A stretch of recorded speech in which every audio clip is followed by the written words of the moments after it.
TLO, what's pop? We are on Twitch. We are not live, but you can leave a like, comment, subscribe, turn on your post notification bells, man. Let's continue to grow the family from Chicago to the UK. And right about now, what you are seeing on the screen is the live page. Ty on Cam runs this page. That's his YouTube handle. We haven't posted nothing in a minute, but you know, I'm pretty sure he was sick. We're gonna be getting back to it soon, though. Yeah. This is where everything you miss in the live goes. This links in the description. This is the Patreon. This is everything we can't watch, like sitcom shows, stuff that's on Netflix. That goes on the Patreon. Link in the description. And this, you know, is the Discord. Discord's important, man. Discord is real important. Link to that is in the description. Also, the Twitch is in the description. Let's get into it, man. Let's get into what we came for, man. Undercover cop on infiltrating notorious football game.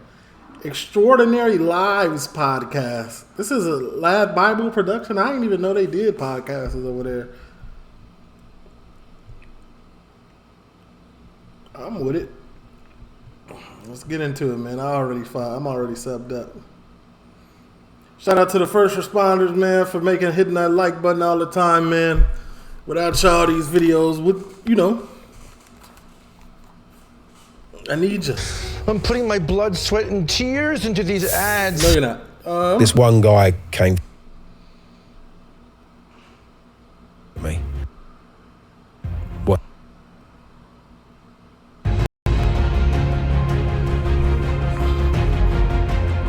This should be interesting, man. I still think hooligans are an interesting bunch. You know what I'm saying? Before, I didn't even know that was a thing, honestly. Hello and welcome to this episode of Extraordinary Lives, the podcast from Lad Bible. What's up? Today we're joined by James Bannon. Thanks for coming in, James. No worries. For anyone who doesn't know who you are, would you mind giving us a brief introduction? Yeah, so I'm James Bannon. I'm best known as being an undercover police officer who infiltrated Millwall football hooligans between 1987 to 1989. So, I think we heard of him before, right? Didn't we do a documentary on him before? let's start right at the start. How do you get into undercover work? I mean, I got selected.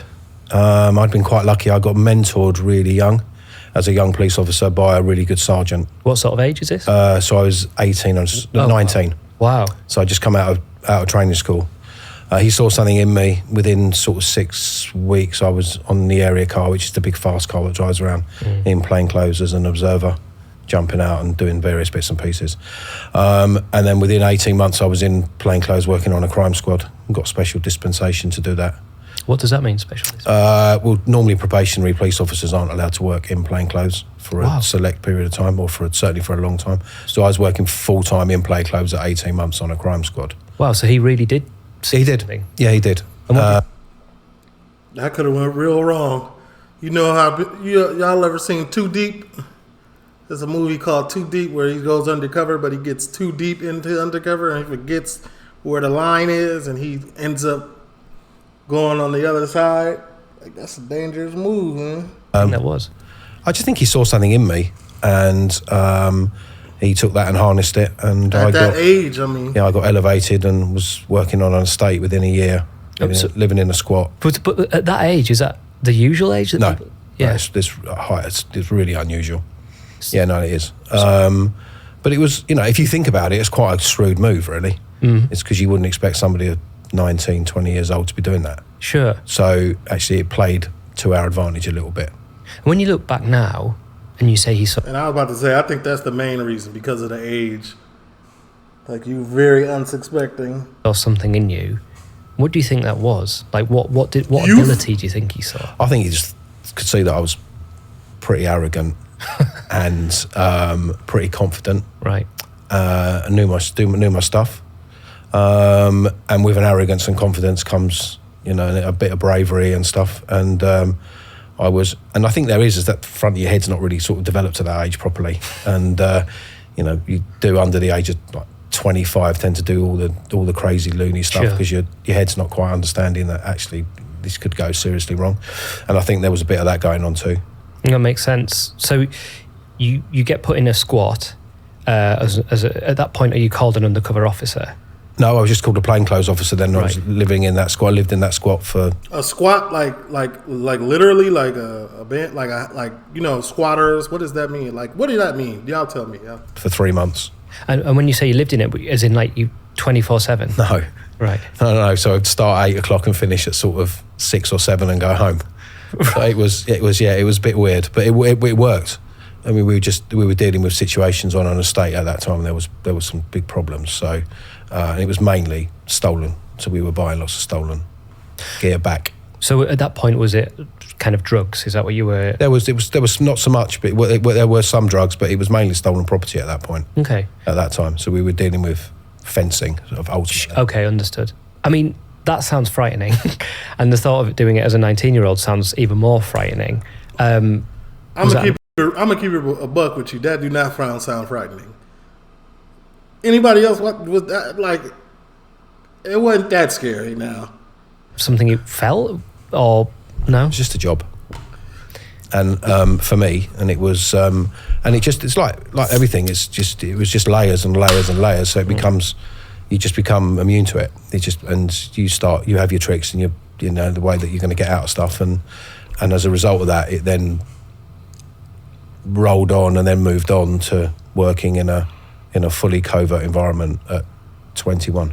So that was that kind of like almost like a trial phase where they were seeing how good you were at it? And no, I think it was just something that we chose to do at that time because we needed to try and sort it. It was the guy that I was working with, my mentor, ran the squad, and we chose to do that. So that's what we did. And so when you were in the squat, when you were on that job, were the people you were dealing with on a daily basis, did you see them as dangerous individuals, or were you not afraid of them? No, they were just people that are desperate and... Yeah. Okay. That's what I'm saying. That's why it doesn't sound scary at all. Fencing, like you just dealing with people that's selling or trying to feed their habits or trying to just make rent or something or trying to eat, And effectively were doing what they did in order to survive. Right, yeah. I see. The majority. I see. Not all, but the majority. So it wasn't necessarily a point then when you felt like you were in danger from the people you were... All of it's dangerous. Right. It's just there's various elements of how dangerous it gets. Levels. So that you would like, but it could, at any minute, at any moment, it can turn and it can go horribly wrong. Mm-hmm. So you're always you've always got a part of you that's looking from the outside, looking in as to how you're going to deal with something should it go wrong. There is always that element. But do you become more relaxed? Yes, you do. You can't just because of human nature. It's just the way that you are. You become used to it, and so therefore you become a bit more blasé. Mm-hmm. But then you can never lose sight of the fact that ultimately where you're at is it can go horribly wrong at any minute. Mm-hmm. And what does it look like? Can you tell us a bit about how you invent a cover story? Like, do they give you it? Is it a sheet you have to learn? They should. Right. I mean, if we jump on to the football, sure. I think it's you freestyle, don't it? I think I remember him lightly. We were given nothing, absolutely nothing. What? So you're told, okay, the job in the squad's done. That was great. That finished. I then went on the crime squad. Right. I then went on the crime squad and was just working the local area, dealing with crime, but in plain clothes. I then got a phone call, went to the Scotland Yard, got interviewed, got told on the Monday that I was going on to a covert squad infiltrating football hooligans. Did you feel any anxiety around that? No. Okay. Turned up at Brockley police station and they gave us an office in the police station above the front desk. Right. And which is 3 miles from, at that point, the den then as it was, Millwall's ground. And just told to get on with it. So to someone on the outside of that sounds... Now that right there, not gonna lie, that'll make me a little nervous. You know what I'm saying? I'm trying to put myself in his shoes. Like going in, I don't even got a clue of a cover story. Like I gotta improvise. Like I'm an actor now. That's tough. Well, this Undercover Cop is all an acting job, but it's like, dang. See, that's what played a part for him because he was young. He was 19 or 21 or whatever. He probably knew his football. Like, it was probably nothing to him. It was easy. But to, like, where did you come from? Like, what are you? A bit strange that you would be... To somebody from the inside, that was a bit strange. Okay. So that from the outside is just unbelievable, really, when you think about it. But it was just, it wasn't really thought out. It wasn't particularly well managed. And we were just told to get on with it. And is that because that kind of undercover football hooligan work was new and there wasn't process for it, or is that just the way it worked? I think they just didn't take it seriously. Right. They didn't really understand the concepts of what we were trying to do. Yeah. And we would, there was lots of great ideas, but it was just complete and utter mismanagement, completely. And they're asking people to go out to a football club, into a group of people, mainly all men, who've known each other really pretty much all their lives, and just turn up. That's what I'm saying. Like, Jim where you come from? And you've never seen me before. You don't know who I am, but I'm a Millwall supporter, and let me in your gang. And I haven't got anything to back it up. Yeah, effectively, how it. There's like movies about this, but like I seen them. Not the cop. The movie. Y'all know what movie I'm talking about. I watched it on Patreon. It wasn't a cop. It was a reporter. How it started. Well, so you said a second ago, so what was... But he wasn't even really, like, reporting on them. He just so happened to be a reporter. Y'all know which movie I'm talking about. I can't think of the name. It's a cover story. How are you given a cover story? How do you create your legend? Your legend is you create yourself. And so that's what I did. And I realised very, very quickly that we weren't going to get any help or assistance, so we were going to need to do it ourselves. So I had, for me, the only thing I had a business card, which my cover, which was Jim Ford, Spectrum Decorating, with an address that was an accommodation address in Croydon. So they'd given you that? No. You'd made that yourself? I got that made up. Right. But that's all I had. So it's hi, I'm Jim from Wandsworth, and I'm thinking, here's my business card. That was it. Okay. And when you... God, because it sounds a little bit... Yeah, Yes. Yeah, well, yeah, sure. But so how, like, when they interviewed you for it, did you know it was going to be that lax? Like, did they say, oh, look, you're going to go in, figure it all out yourself, you're 21? We were told this is what we're looking to do. It's going to be a short-term operation. You're to go in, you're to infiltrate Millwall football hooligans, get evidence from conspiracy to riot, etc., etc.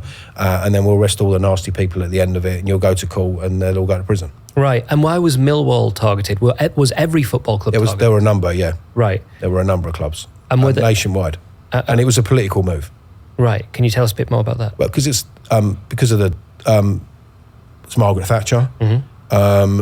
There was the famous Millwall Luton riot, and as a result of that, she decided that she wanted to stamp it out. Mm-hmm. And one of the ways that they chose to do that was which is the same as it's now come out with the miners, is they were using people to infiltrate in order to get evidence, in order to be one step ahead of everybody.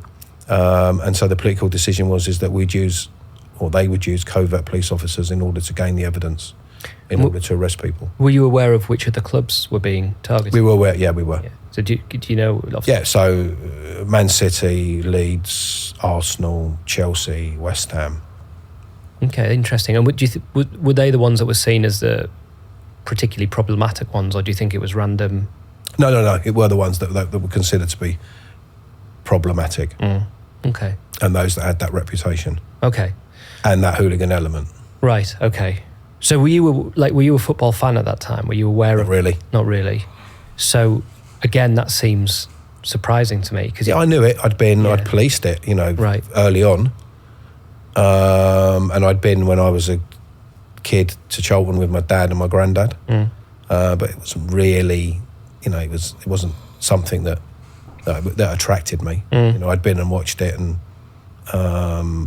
but I hadn't even been involved in hooliganism or in that travelling away or any of that sort of stuff. So in preparation for introducing yourself to people at Millwall, did you have to do a load of research on the club? I did. Yeah. Tons of research. Right.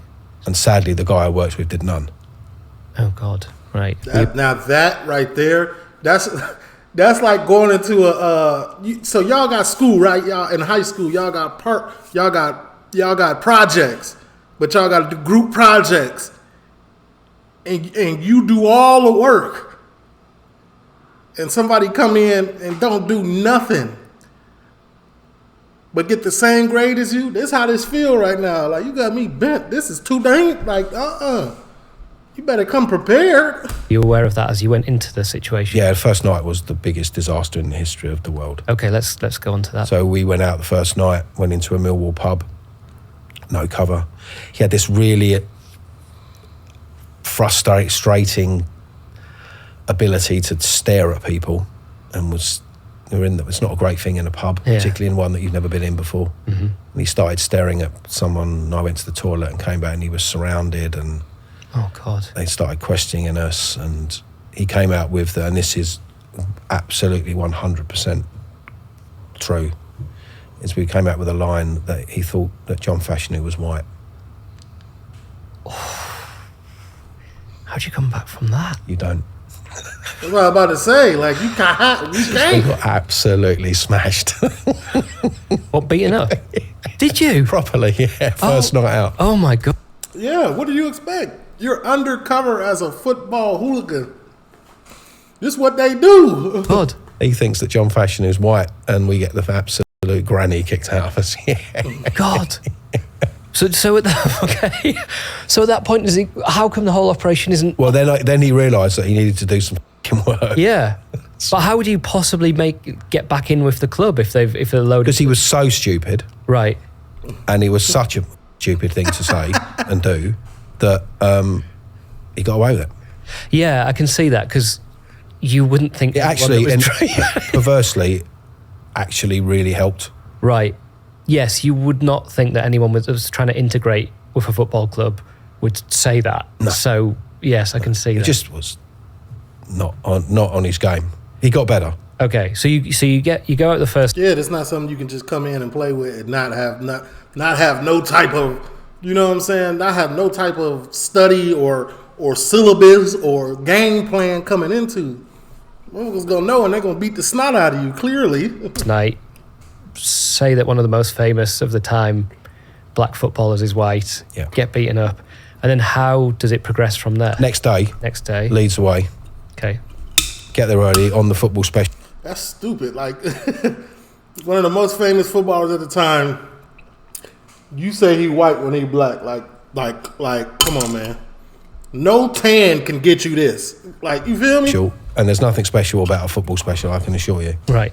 We're going up, it's our first away game, and then we get the infamous "No One Likes Us" coming up the stairs, and as they come up the stairs, it's the guys that beat us up in the pub the night before. And how did that go? I just confronted them. There was no other option. We were going to have to. It was that was our moment. That was either we were going to completely and utterly fail, or we were going to have to take it head on, which is what we did. So I can imagine he come up the stairs, he see the ops. The football hooligan ops. He was, Oi! I want you the lights from last night in the pub. Oi! What's happening now? That's my UK accent. My bad. I'm gonna edit that out. My fault. So what did you do? I just went up to him and said, what the was last night all about, etc. And then they started talking about it, and I just said, look, it ain't my fault. He's married to my sister. And the guy went, oh, married to the sister, hang on, we've all got one of those. Right, okay, I understand. And then we got on the train, met up with the guys that we then ultimately spent the next 2.5 years with. And at that point, it was the beginnings of... Yeah. This almost like the movie exactly. He was dating his sister and he came along. Working into the group. Actually, one bit I just want to pick up, just for people who might not know, is you said when you came up at the stadium, you heard the chant, "No one likes us." Can you just explain what that was? So that's Millwall's anthem. So no one likes us, we don't care. And why do you think that is their anthem? Because no one likes them very much, and they don't really give a fuck. Okay. Pretty self-explanatory. So that's why. Okay, well, it makes sense. If a scammer gets on your system, they're going to live on there. The only way somebody that can get in that system is if you leave your stream key to be seen. Something that you don't want to do. Oh, they talking about all of these systems. Anyway. Do you think anyone could train themselves to do that? Or do you think there's something... Yeah. No. So what is it that gives you the ability to confront a group of people that beat you up the night before, knowing that you are exactly the sort of person they'd want to beat up? You got a job to do. Arrogance. An ability to try and do the best that you can in the job with what you've got. And so, therefore, pride, not wanting to not succeed. And wanting to have that ability to see whether or not you can get yourself out of that situation. It's a really difficult thing to explain if you've not a quality that you've got, the quality that you've got or that you want to use. It's not recommended. It's not a career route or career path that you would go, yeah, you should do that. But I mean, it's an amazing thing to be asked to do at 20 years old. 99.9% of other police officers will never get the opportunity to do. So did you feel like a lot of trust had been... You've been given a lot of trust to make this succeed at a young age? Yeah, and, yes, in a way. But ultimately also it was, it's a massive career move to be offered that at 20 years old, And how long did you think that job would be at the time? 6 months. 6 months, that's what you were told. And then the other quality, I suppose, that comes with it is some people are better at lying, some people are worse at lying. Yeah. But if you're inventing an entire personality, backstory, everything, and then you're putting that on while you interact with people, and the mistake is... I guess that kind of make it fun, though. When you gotta, I feel like that's different, though. When you're lying and creating a whole nother alter ego or a whole nother person, it's two different things. I feel. I feel like it is lying, but it's almost like I'm acting. I'm ready to. You know what I'm saying? It's a lot of what rappers do. Some of them, not all of them. Could be disastrous. Is that something you can train to do, or is that just something that's in you to be able to present a different truth like that? I think to do it well is something that you have to, it just has to be there. It's not, obviously you get tricks, and now it's a completely different scenario. Now you get your back cover, you get your backstories, you can do all the social media intervention, you can do all of that stuff and create this fantastical person that isn't true, but you can make it online to make it look like it is. We didn't have any of that back then. So it was just your wits and effectively being able to convince people that you're something that you're not.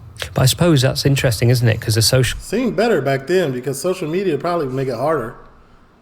With no social media, nobody can really look you up and double check or anything. Social media can help because you can set up a backstory, but I guess back then, social media not existing might have been better because people can't look up and go, hang on, this guy's in that photo, or he's friends with this person. And then you've got, and there's no mobile phones. Yeah. And it was no email, sort of all limited on that style. Back in, sort of 87, we had pagers, and that was about as good as it got. Right. And we didn't get those until sort of 4 or 5 months in.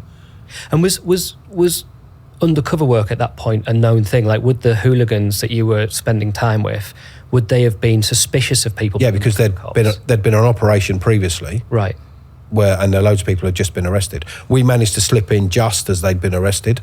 So it looked like we were we didn't sort of come to it late. We came in, they then got arrested, and we were already sort of in because they were picking people off whilst we were still there. And they'd done the same at West Ham, and they'd done the same at Chelsea.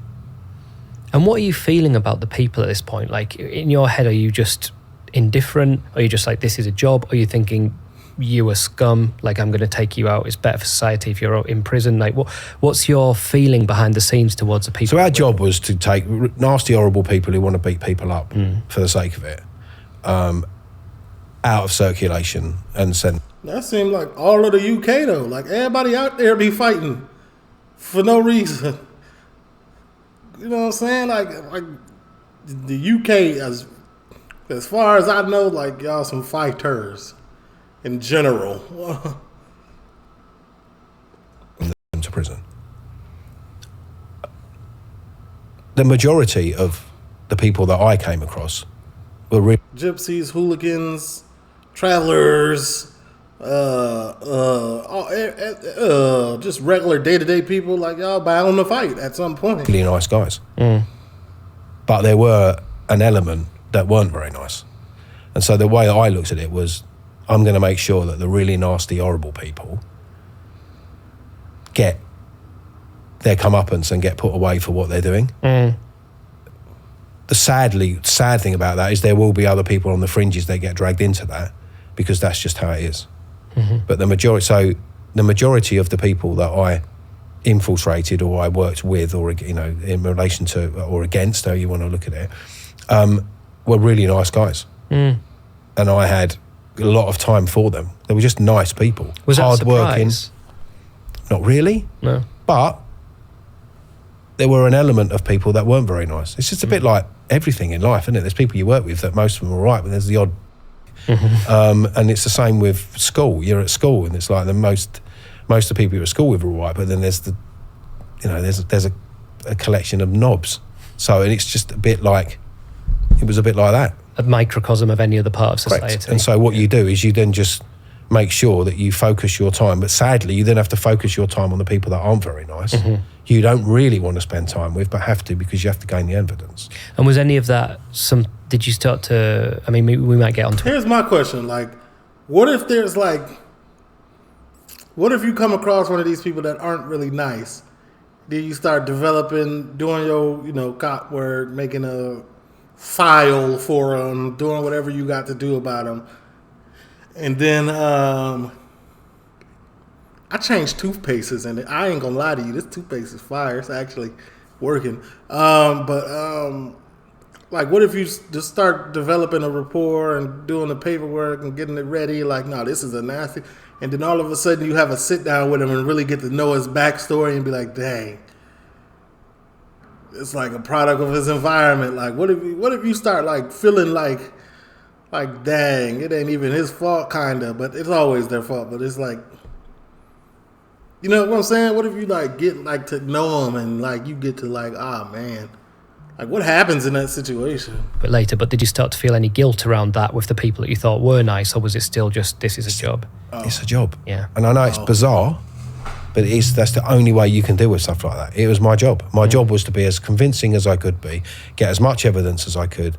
The operation would then conclude, and I would then move on.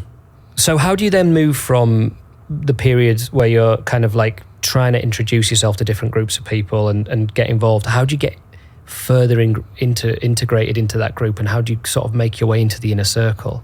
It just takes time. And what we did was, there was a real Millwall pub, and we started going in there at lunchtimes when they weren't frequented by, they were just frequented by local people. So we started going into the pub. Yeah, I remember this guy. I definitely remember this guy. I remember he was saying he was going to the pub. He went in there at the lunchtimes when the real like hooligans weren't there, so the bartenders would get to know them. I remember it, but it was a very, very short like interview. Was it on Lab Bible? I can't remember. At lunchtime, and we did that for 3 months. So when we turned up for the next season, because we started in March, so we had a little bit of the football, and then we finished, and we had the summer, and then we did bits and pieces, and then all the research and all the bits that he needed to do anyway, the sergeant. We got to September, when we walked into the pub for the first game, all the barmaids knew us. Right. Because we walked in, Jim, how are you? It's really, really good to see you, so-and-so. What do you want? Your usual, and all that stuff. Instantly, you've got a level of acceptance. So it's then, once you've got that, you've taken those steps, then it makes the process moving forward a bit easier. It's still not, simple, but it makes that process a bit easier. And then is it a case of just starting to chat to people in the pub and just say, just starting that? Yeah, the landlord was was one of Millwall's top guys. Right. And a really nice bloke. Right. And he had some problems with someone outside that were nicking his garden furniture, and I got lucky. I ran out with him, we sorted it out, we got the garden furniture back, and I sort of got accepted on that level. Got you. So we were a bit lucky on that front. How does it work with, like, say you'd run out there, caught the guy, and the landlord had started to beat him up, and you're undercover and you're thinking, how does that, like, you got to beat him with him. You got to join in. What level can you go to protect your cover? you go to whatever you have to go to in order for that to for you to do your job. I mean, there's levels, but ultimately it's really, really, really fine line. And again, it's a real head, because your head is going, you've got, am I going to get beaten up? Do I need to get involved? Because if I don't get involved, is he then going to think, why are you not getting involved? Do I not want to get, if he gets too involved, if he hurts the guy, am I then going to put myself in a position where it's just, you've got all of that going on, milliseconds making those decisions. And when you say it, I presume it's not written down anywhere, so it's up to you eventually to justify. Like if you had to... You can justify anything. Right. In relation to what you're doing, would be my argument. It's about justification is, well, if I'd done that, I would... And that's the sort of the problem, and certainly what's come out with certain other operations that have gone on. I was just about to say, like, you could justify anything. What you mean by that? Well, hold on now. That ain't a good way to put it. As a cop, what you just told me is cops be justifying any action that they take somehow, some way. That's tough. Over time is about, is it morally right? Is it, how far do you go? What are your levels? Is, you just have to take a view and make a decision at that time as to, what do I do? Like the famous one for me was the Crystal Palace guy on the train. Can we hear about that? Beaten up. So we're with a guy, had I known 8 months further, if we had been 8 months, 12 months further on into the operation, then my reaction would have been different. But it was relatively early on. It's with a guy. He was sitting. There was a guy with a Crystal Palace badge on, sitting with his wife and his 2 kids. Man, I remember this story. This guy that we just met, who was being vocal about wanting to go to London Bridge and have a fight and all the stuff, so we went with him, and he just attacked the guy on the train. Who was sitting with his family? He was sitting with his family. Punched him, kicked him, got him on the floor. Just completely unprovoked, completely unnecessary. And you're watching this, and he's in front of this guy doing that in front of his kids, which is, as you get further, I got further on into the operation. No one would ever do that. It's just because the guy was a arsehole. Yeah. And what he should have done is jumped on him and given him a slap too, and said, "What the f are you doing?" Because it's just not what it's not. It doesn't work like that. Right. And but yeah, that's crazy. That's OD.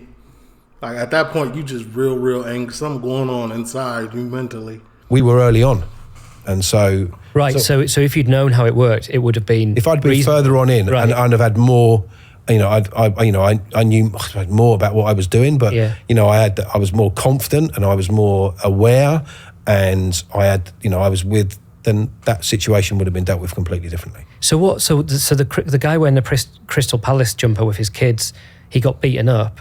And then what? He just sat there on the train beaten up with his family? He sat there crying with his wife and his 2 kids. It was God.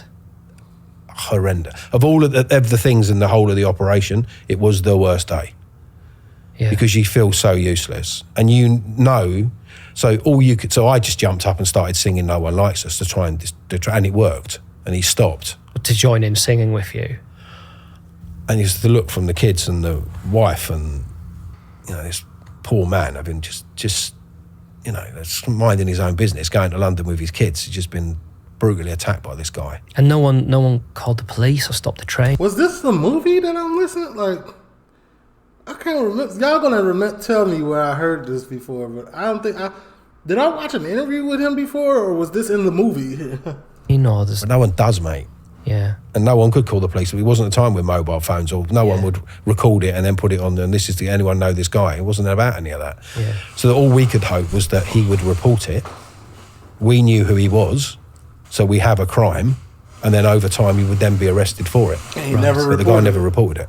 And you can't log that as something that happens. So when the operation wraps up. We did. Right. Okay. We did, but we need a victim. Okay, I see. Right. And we didn't have one. Wow, that must have been. Yeah, I can see why that was a hard moral. It was absolutely horrendous. Yeah. And there are days that you pick out where that you'll never forget. You know, there are a number of situations and circumstances on the day that you just go, right, you know, and there's 3 or 4 of those when you just think back and you go, right. Ones that stay with you. Yeah. Were there any situations like that, but where you felt in danger? Arsenal away, when we ended up in the North Bank, it was an FA Cup game, and I ended up just with a group of hardened Millwall in the Arsenal North Bank. Okay, so for anyone who doesn't quite get what that means, that means going in Highbury as it was then. So it's not now the Emirates, but it was Highbury. that's the Arsenal Stadium. So the Arsenal Stadium, Highbury, in the home end, so the Arsenal home end, and we're the away supporters, and there was 15 of us in the Arsenal North. How did you end up there? Just on purpose, it sounds like. The landlord from the pub and 14 other guys that were with him, and we ended up. Did they want to be there? Yeah, they were there. Yeah. So that was the. I didn't want to really be there, to be fair. It went head first into the lion's den. But we had the situation where they're going, "All right, come with us. What are you going to do?" So what, they just want to go to start They just fights? went in. We stood in the Arsenal North Bank, surrounded by 8,000 Arsenal, and they then start singing "No One Likes Us." Oh God! And then what happened? Well, the sergeant by that stage had f***ed off from the operation or from that day? from that situation. Right. He just was up the top and just went, "Oh, no," which was wise. Yeah. He gone. They started singing "No One Likes Us," and you're in the middle of it thinking, "I'm going to die here." And they were big grown men in their 30s and 40s. I was a 20-year-old guy in a pair of dungarees. Hey, I'm sorry. When I was 20, 22, 23, hey, listen. Yeah, you feel me? These mugs was lethal. Still are, but you know. Anyway. Thinking, right, okay. Standing there. So what happened? Well, it went really quiet. And then the sort of crowd moved out. And then as we were singing, and then we stopped. And then this one guy came forward and obviously looked at me because I was the smallest and the youngest, clearly, and came running towards me to hit me. And then the landlord just took one step in front of me and just went and hit this geezer straight on the nose so hard that he almost did this somersault and landed and clattered onto the concrete terrace. I definitely remember this. I remember his other interview. And it was so bad that all of the Millwall and all of the Arsenal went as he hit the ground. And then these Hey, bro ran full speed into a punch. That sounded like some Wile E. Coyote type stuff. Some Bugs Bunny type. You know what I'm saying? Some Cartoon Network type. You know? 2 little guys came out from nowhere. It was like sort of, I spoke about this before, it was a bit like Bannon. Just grabbed him by the ankles and the crowd opened up and they dragged him in and then the crowd closed and then everyone just piled in. And then it was just a fight. It was just f***ing free-for-all. And the one thing you do learn in all of this is that you never go down. Right. Whatever you do, you go down and you are absolutely, completely and utterly f***ed. So you just go, I was just windmills. God. And then ended up... Windmills? Y'all was in there like these? Oh, man. I mean, I guess you got to do what you got to do. You got to do what you got to do. But that's different. Up, spilling out onto the pitch, got nicked. And because at that stage there were like 2 sort of people that police football. There were what we used to call the people that drive a desk and eat cake in the week and then do football on Saturday for overtime. And then there was the tactical support group, who were affectionately known as the thick and stupid group, who would have shields and things, just were up for a fight. So that's not a great mix. You got a fat bloke who doesn't really want to be there, who's getting overtime and wants to eat cake. And then you got a load of other guys running around with shields who just want to beat the shit out of everyone. So, fortunately, I got nicked by the gatekeeper. And he took me the wrong way around the ground. And instead of going that way, he went that way and took me towards 10,000 Millwall. Right, okay. And I managed to break free and run and dive in the crowd. So And they just took you in. that was it. And then I was sort of, from that moment, it was, for me, I was in really. Yeah, because presumably they see that and go, They do. legend. Yeah. God. So did the guys that you'd been on the other side with, did anyone get battered? Did anyone get badly beaten up, or was it? Not really. Yeah. Okay. Never saw most of them ever again. Right, okay. And was that how it was? You'd turn up to these matches and there'd just be groups of random men that you'd never met before? Right. I'd never seen, obviously I knew the landlord, but I hadn't seen some of the other guys. Okay. I never saw them again. So it's interesting because you said earlier that the landlord was a great guy and really nice, but then at the same time he's someone that seems to have like a predisposition for enjoying quite extreme violence. Yeah, but it was Arsenal away, wasn't it? So Sure, but he'd actively gone and yeah. But could you reconcile that at that point with someone that you go, oh, he's a good guy, he just loves battering people? No, he would have got nicked. Right. Okay. But he didn't. But he would have done. Okay. All right. So that sounds like you've done a pretty good job of sort of ingratiating yourself with them. Were there any points where... Man, I feel like at some point, bro was having fun.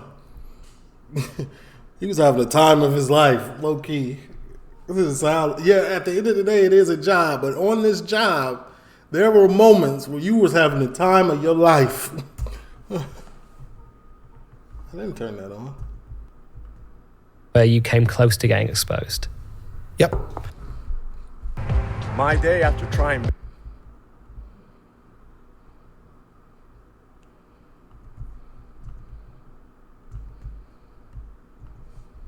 So we had one day where, again, the sergeant I'd worked with had told him that we'd been working on a house because our cover was painters and decorators. Yeah. Giving them the address because he was pissed. And they'd come down to see us, and obviously there were people there working on the roof and we weren't there. Right. And they said, I don't know what you're talking about. So we got confronted in the pub. This is further into it, is it? Yeah, this was about 8 months in. Oh, wow. Okay. Who the f*** are you? Which is a fair question. Yeah. And there was still even 8 months in, and after all this stuff, there was still... Oh, they were questioning everyone. Right. Everyone was getting questioned, not just everyone. And I was questioning everyone. Yeah. Right. Okay. Yeah. It's the best scenario, isn't it? It's just you question everyone too. So you press that double bluff. Who the f*** are you? I've never seen you here before. Yeah. And how did you get out of that? Well, they said to me, Yeah. who are you? And I said, you know who I am. And that was the point when it was we either confess and we run or we front up. And so I just fronted up. And it got very, very, very close to becoming quite a physical altercation. And everyone wanted to believe that we weren't. And so me and one of the guys almost got to, it got quite physical. And then he just went, and I walked out the pub. And that was the day when I knew then that I had to do something that was going to convince them 100% I wasn't Noel Bill. But I needed to try and make sure that it was legal. But I needed to do something. And what did you end up coming up with? Right.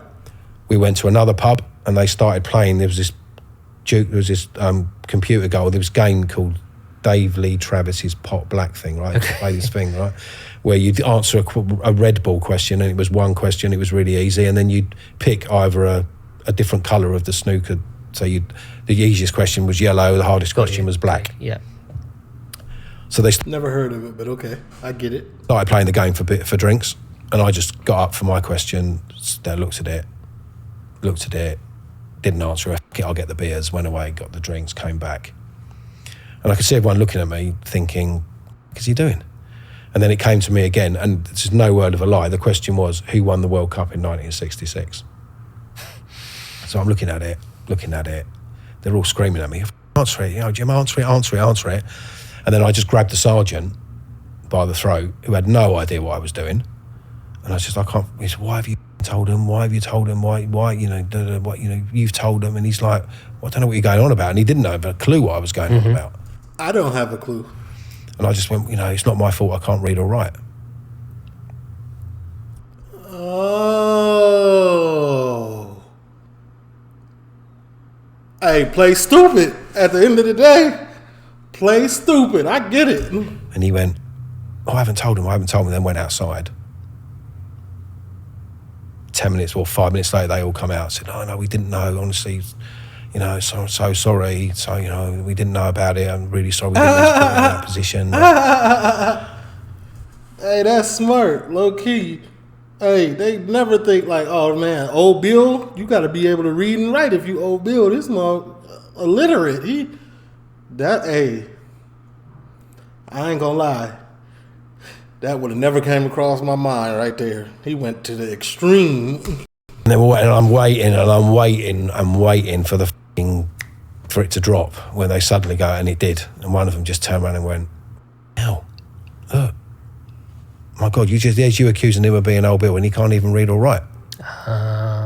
Okay. Which was a brilliant move. I swear it was, boy. Your IQ is 172 in that situation. But the shittiest move, if you think about it, because I then end up for 18 months having to make out I can't read or write. Right.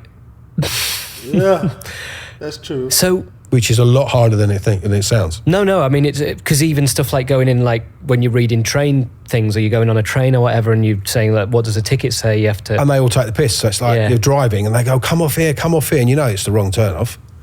And you come off, and it's like, what are you doing coming off here? Can't you read? And all that. Oh, right, okay. Was it the wrong turning then? And then you come back on in your stuff. What's interesting to me about that is that I would have imagined that if you were going to come up with such a big thing like that, you would have had to have gone and told some sort of superior officer, and they would have gone, look, this is the benefits of doing it. This is the... No, remember? Because he made up his own story in the beginning. They had no type of influence on what he was doing. This is all off the dome. He freestyling. This is the problems with doing it. Let's talk it through. Let me just give you an example of what you're dealing with with senior police officers at that time. Okay, we had a massive meeting at Scotland Yard in relation to the West Ham game. Okay, which is Millwall West Ham is always a bit. West Ham, man, y'all remember my I don't know if any of y'all remember, but I just re-uploaded it. My friend, her dad was the West Ham goalie. It's one of the biggest games in relation to potential for violence. Shaka Hislop. His daughter, I met her in Chicago. She's from Boston, I think. She came from Boston. She's in one of the, she's in the video if y'all go and look. She's in a video. That's his daughter, Hislop's daughter. Violence, because they f***ing hate each other. So the sergeant goes and gives this presentation, and then at the close of it says, we've been doing really well, and Jim's done this great thing, and you can't hear me with the fact that he can't read or write. Hislop's daughter. And one of the senior officers stops in mid-flow and goes, "What do you mean he can't read or write?" He said, "Well, yeah, he can't read or write." And he said, "Well, if he can't read or write, how on earth did he get through training school?" And you're like, oh man, y'all was under the most intelligent. Y'all was running one of the most intelligent operations that I ever seen. That's what your senior officer. He didn't even catch on, clock over. I can read or write. It's part of my cover. Of course I can read and write. Oh, right. For a minute I thought we had an illiterate policeman, and you're like, and there's a thought. Right. So that is genuinely the level of incompetence and people you were dealing with. And I suppose the lack of understanding about what you were doing. Totally. And you just come out and go, we haven't got an open here. Right. No wonder we're walking around with a business card. And when you're getting further involved like this and you're making up these extended cover stories, is the fact that you're based 3 miles away, is that becoming more and more? We changed all that. You changed it. So we got looked after by an unbelievably brilliant police officer. Right. He was working for Greater Manchester Police at the time. He was running a covert team for them. So he sort of took over and said, this is He just went, how on earth are you surviving? You need this, got us everything. Okay, great. And So- embarrassed the Metropolitan Police, embarrassed them into helping us. Embarrassed Saying, if the you Met don't do this, Police. I will. That seems And then they started to take us not hard to do. seriously. As you're progressing like that, does it start to take a mental toll? Like basically lying every day to people that you're spending extended periods of time with? Because you said earlier that a lot of them are nice people and people that you thought were just hardworking. It's not easy, Yeah. but no But it's a job. job is. You know, it's not easy. It's just but you just get used to it. It does. You know, it's like people go, oh, you know, when did you feel the most scared, or when was it the most? It's dangerous the entire time because you can be in a supermarket with your missus shopping and bump into someone. So you're forever, always. You know, I'd never ever sit in a restaurant, and I can't now. I'd never sit in. Everyone, my mates and family will laugh about the fact that I can't sit with my back to the door. I have to sit in the restaurant, at the back of the restaurant, so I can see everything that's going on. Everyone who comes in, even now. It's just because it's just become part and parcel, and it's now, you know, now become amusing. But it is what it is. I'm not good at it, and because of that, it's because I need to be at that point. I needed to be careful. I needed to be aware of my surroundings. So, that is one of the drawbacks or disadvantages of doing stuff like that is that's difficult to break that cycle. Did you live in London at that time? Yeah. So we did a piece before with another undercover cop, but he was a narcotics officer. Yeah. So he was from London, but he was doing Manchester or Yeah. Birmingham. Was that normal that you would be living near where you were doing your undercover work? It's not ideal, but again, back then it's just, you know, it is what it is. You know, I came from Wandsworth. At that time I was living in West Norwood, and then I moved out to the country. And how were your personal relationships? Like, can you tell people that are close to you what you're doing, or does it have to be a secret from everyone? Not really. They tend to. You suddenly I feel like it's best that they would not know, right? go from being 12 stone and relatively fit to 15 stone with long hair and not overly fit. And I feel like, did I just watch something on him? overweight because drinking and eating takeaway food and stuff takes its And toll. then they showed a picture, right? And so, did you have a partner at the time? I did. And would they ever And say, they didn't even look like the you know, same person. what's going on? Is everything? She knew. Yeah. Okay. Right. Yeah, she knew. Must have been sort of frightening for her. Yeah, I think it was just, It's who you were.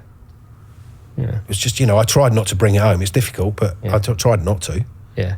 But you do, you know, you'd be lying if you turned around and said it was, you know, it was all easy and plain sailing, and it was obviously had its moments. Yeah. And what about your mates? Like your best mates? There was Did a you- lad Bible on this, and it was like 20 minutes with, or 20 or 15 minutes.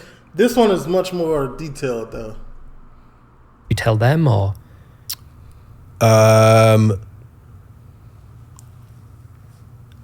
Did I tell my? I didn't really have much to do with it. I didn't want to put them in that position yeah, because my best mates weren't police officers. All my best mates were people I grew up with on an estate in South London, who were all doing their own thing. right, okay, Some of which was legal, most of it which wasn't. So Most you- of my mates, I think most of the mates I grew up with, I think certainly 50% of them went to prison. wow. So you just kept all that separate, what you did, and Yeah, because it wasn't fair on them. yeah, okay, that makes sense. Okay, so let's talk about how that operation started to come to an end. We had the Chelsea trial collapsed, the West Ham trial collapsed, the Millwall trial, people got sent to prison, and then latterly they appealed and they also got released. Oh wow! And So the how long was it that all got wrapped up? So that was happening whilst we were working. The headhunter trial and the West Ham trial both collapsed. Because you'd expected it to last 6 months, hadn't you, Yeah. initially? And how long was it?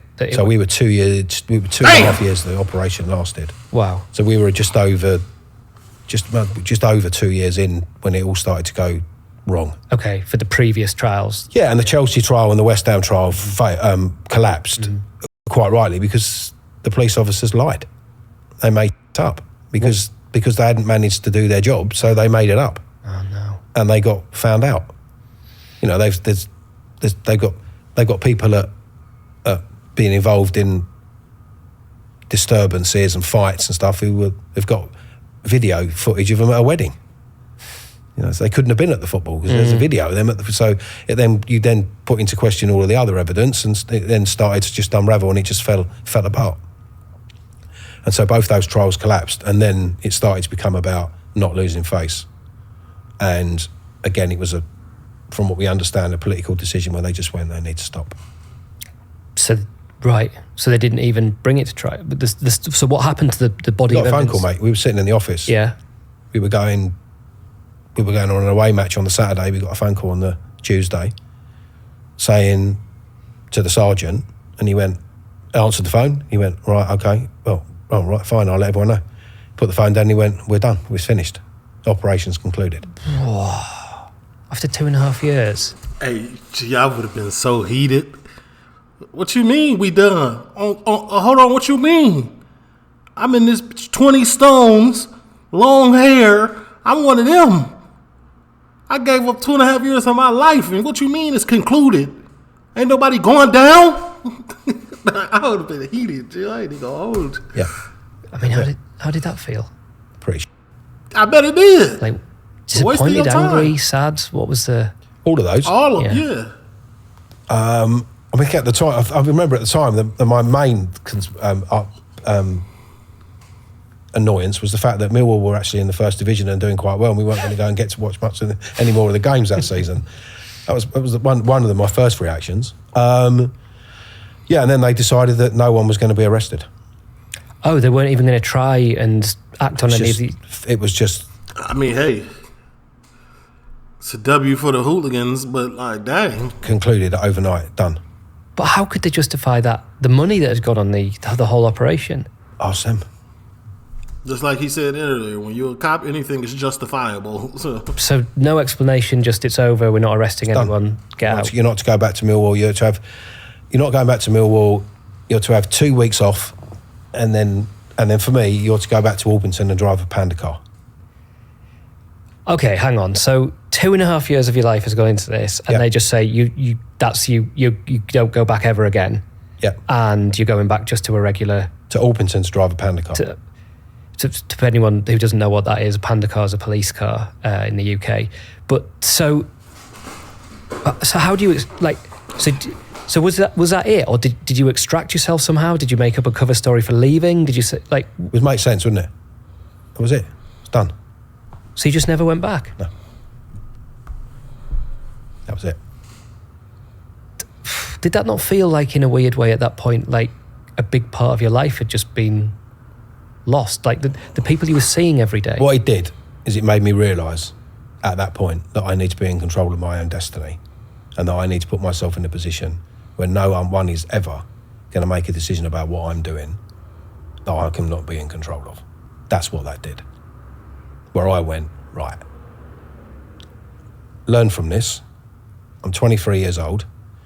I'm going to make sure that I never put myself in a position where somebody is going to be able to tell me that I can't do something, or that I'm going to be stopped from doing something because of the fact that they haven't got the arsehole to push on with it, or somebody else somewhere has decided that we're not going to do that. Hey, that's elite. I would never put myself in a position for somebody to tell me because they don't have the a-hole to push on with it. Man, you ain't got the a-hole to push on with it. Man, push through that your a-hole strong. My bad. I was just, you know what I'm saying? I had to use it in a sentence to make sure that's something I wanted to add to my vernacular. Word of the day, vernacular. Anymore. So I guess you didn't drive that Panda car. I fucking left. That was it. I was done. 6 weeks and I was out. Oh, you was done? Oh, yeah.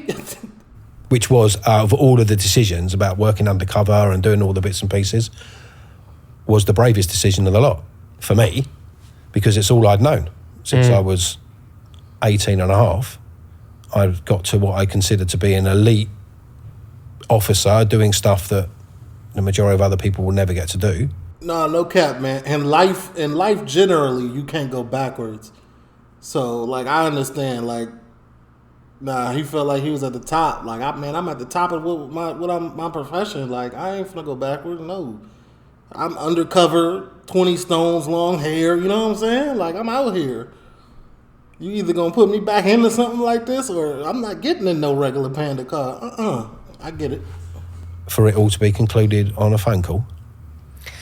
And at that point, were you seen as an elite officer, or was the whole thing seen as a slightly embarrassing, let's not talk about it anymore? Yeah, that's how it was seen. Right. So did you feel quite betrayed by the force at that point? I think we all did, to be fair. Yeah. Although the other 3 guys all stayed in. And just got repositioned in different areas. Yep. Wow. The sergeant went back to Lewisham as a desk sergeant, which is 1 mile away from Millwall's football ground. And did anyone ever get in any... Yeah, they did. So one of the guys got nicked and came in, and he was there in uniform to charge him. And What happened? came in and went, "What are you doing here?" And he said, "Well, really sorry, I'm a policeman." That's how they found out. I bet you he went back. He got out, went to the boys like, "Hey, man, we can't trust nobody no more." And he looked at him and went, "So I wouldn't want to be you when Jim finds out." Because he still believed that I was Jim from Wandsworth who couldn't read or write, even though he was looking at the guy that I did it with. Oh, he ain't even clocked that you was a part of it. And as I was standing there as a policeman in uniform, yeah. Do you think they all eventually found out They did all find out. who you were? Yeah, they did. How do you think they would have processed that? I met one of them because I was doing a film for Channel 4, and I went, because again, I thought they wouldn't recognise me because I'd lost so much weight, and I went back there I was doing a film with for Channel 4, and I went back with a couple of the actors, and I bumped into one of them, and the 2 actors absolutely shit themselves because they knew what I'd done, and then all of a sudden one of the guys, and he just went, "What are you doing here? You on Brave pills or what?" And I just went, "Wow." And the guy I was with was quite a famous actor, just went, "Oh, no, we're here, we're acting, you know, we're just, he's doing it, he's an actor." Yeah, we know who he is, mate. He said, "Oh, we've been watching you," because I became an actor, and said, "We've seen you in doing stuff, and we saw your episode of The Bill, and we did this, but we don't really think you should come back here anymore, because some people won't be quite so pleasant if they see you." Do you still, at that point, when we talked about you as a younger person, sort of not feeling the fear that I think a lot of people would have felt as a slight... At the end of the day, you ain't the police no more. You better have a fear of that. Going back to that situation and being confronted, was it the same deal, or are you in a place now where you would think, "Oh, shit"? I've been World War a few times. Yeah, it's just, no one got nicked. Question. It was a job. No one got arrested. Nobody got sent to prison. I was just doing my job. Some people have a problem with that, which is their right. I've met with a few of the guys. I did a one-man show based on I wrote a book about what I did, and then did a one-man show on that, which was really successful and did really, really well. And a few of the guys that were involved came and saw it, and I had chats with them afterwards. The landlord, you ever seen him since? No. How do you think he'd feel? I don't know. Apparently, somebody said he found it highly amusing that I'd managed to get away with that. And then they didn't have a desire to sort of seek me out. No, you're not. It's crazy because they probably all found out and everything start clicking in their head like, "Oh, that makes sense. Oh yeah, no wonder. Oh, I told you, I knew it." Following each other on Twitter or anything like that. Not that I'm aware of, no. See, if you were walking down the street and you saw him, just the 2 of you facing each other, would you turn around and go down a side street, or would you be like, "Oh, I'm all right"? how would you feel about bumping into people from that? I wouldn't have a problem with that. I haven't got a problem with bumping into people. I've got no shame about what I did. I'm I've not got a, there's a lot of people that would have a problem with it if you want to put it in their face, but I never would not look to do that. I'm happy to have a conversation with anyone about it. It's just, it was a job. It's what I did. I was 21 years old. So ID was a film that, am I right in saying it was made about this operation? Yeah. And how did that come about as something people were aware of? Because presumably at the time, if the police were kind of trying to just cover it over a little bit, how did that ended up becoming a film script? So I was doing a play, I was doing a second season. So I was doing Sarah Kane, who was a famous playwright, sadly is not here anymore. I was doing a collection of her work. She was directing me in some work. And her partner at the time was a guy who's a writer. And he had a conversation with me about writing down my story and said, you should write it down. So I went back and wrote it and gave it to him, which was the original story. And then he wrote, based on the original story, he wrote a treatment which he gave to a number of film production companies, and everyone wanted it. It became a sort of one of those scripts that within a week everyone was talking about. So maybe I did see the movie. About it, and everyone wanted to do it. Or I didn't. There got to be multiple movies on this, but for sure I seen his LA Lad Bible. He then wrote the screenplay, and it got made. Phil Davis directed it. He did an amazing job with what he had, really. Really good job. And and my idea for writing it was because I wanted to part in it. Because I wanted to be an actor. I was an actor at the time, and that's what I wanted to do. And that was my drive, was because I just wanted some work. And I got a part in it. And then the day before they started filming, they told me I couldn't be in it. Dang! Because everyone was portraying the film as a piece of fiction. They didn't want anyone to know that it was true. Okay. Because at that time they were nervous about what the police would do, and whether they would accept it or not. So try and close it down. So they made out that it wasn't true, even though it was. Parts of it were factually correct, not a large part of it. Certainly the drive of the story. So I ended up with the film being made, nobody really knowing that it was about me, and did you collect royalties? Not being able to be in it. Disappointing. Yeah, hugely. Yeah, it was. Yeah, because it was. It was. I mean, I wanted to play me, but it was. I was naive, I suppose, in a way. But lots of people like that film. It became like a cult classic, didn't it? It has, yeah, no, it is. It is a, lots of people quote lines from it and know it and are now aware of the fact that it is, and it's quite a cool thing to have a film made about you by the time you're 30 and you're not dead or in prison. So I suppose there's quite a good thing to have, I suppose. It's just that would it have been the film would have made? No. There's a, spoiler alert, but it has been out for like 30 odd years, so yeah.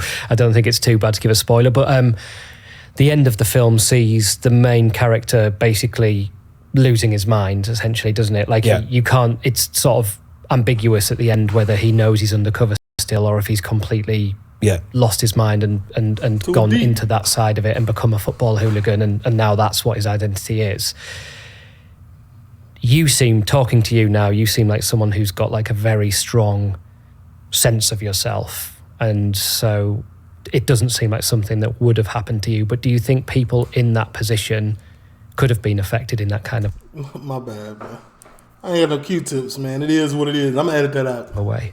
Yeah, it's a film. I can see why the guy who wrote the film chose to go that route. I didn't agree with it at the time, and I don't agree with it now. But then that's because I'm just looking at it from having had a personal experience. But yeah, there are a lot of people that go into that work in that environment who don't come out of it quite as fortunate as I did. And where do you, in terms of you and your relationship with, are you able to watch football anymore? Or, you know, I'm much more into rugby, mate. Okay. And when you look back now over your life and the experiences you had, and I know that you had a lot of experiences post that job, but when you look back at your life, like, what's something you think you've learned? Like, what's your life taught you? Trust yourself. Don't be afraid of taking a leap or a chance. And be mindful of others, so effectively treat people how you want to be treated yourself. And because there are lots, and you can a lot of people up on the way up, but you're going to need them when you come back down, because everyone will always come back down. At some point. You're going to do something and you're going to falter and you're going to come back. And you want to make sure that all those people that you've been nice to on the way up are going to help you get back up to where you are. And I've had that on a couple of occasions. Okay, look, James, you're someone that's had a fascinating life, and I think we could have spent 2 or 3 hours in this conversation, but unfortunately it's come to an end. But thanks so much for coming and sharing your story. Pleasure. It is incredible. Deep, didn't it? TLO, leave a like, comment, subscribe, turn on your post notification bells. I don't know if they said the name of that movie. Let me know in the comments, though. I'm going.